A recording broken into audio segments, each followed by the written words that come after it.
గౌరవనీయులు పెద్దలు బడుగు బలహీన వర్గాల ఆశాజ్యోతి మడకసిర ఎమ్మెల్యే మరియు తిరుమల తిరుపతి దేవస్థాన బోర్డు మెంబర్ సత్యసాయి జిల్లా తెలుగుదేశం పార్టీ అధ్యక్షులు ఎంఎస్ రాజు అన్న గారి జన్మదిన సందర్భంగా ఈరోజు అనంతపురంలోని వారి నివాసం వద్ద పెద్ద ఎత్తున బ్లడ్ డొనేట్ క్యాంపు ఏర్పాటు చేయడం జరిగింది.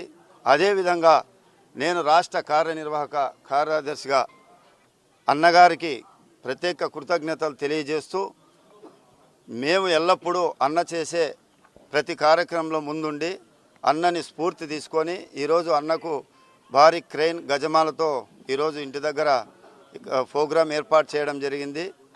ఎందుకంటే తెలుగుదేశం పార్టీ అంటేనే ఒక క్రమశిక్షణకు మారుపేరు. ఎన్నడూ లేని విధంగా రాజు అన్న గారి జన్మదినం జరుపుకోవడం ఇక్కడ ఉన్నటువంటి ప్రజలు, ఇక్కడ ఉన్నటువంటి తెలుగుదేశం పార్టీ నాయకులు, కార్యకర్తలు అందరూ కూడా రావడం జరిగింది. రాబోయే రోజుల్లో అన్నను ఆదర్శంగా తీసుకొని సత్యసాయి జిల్లాలో తెలుగుదేశం పార్టీని మరింత బలోపేతం చేసి రాబోయే ప్రతి ఎలక్షన్లో కూడా ముందుండి అందరూ కష్టపడి పనిచేసి తెలుగుదేశం పార్టీని గెలిపించాలని అన్నగారు ఏదైతే మార్గదర్శకంగా చెప్తారో వాటిని అన్నింటినీ కూడా సూచించేందుకు మేమంతా ముందుంటామని తెలియజేస్తున్నాం.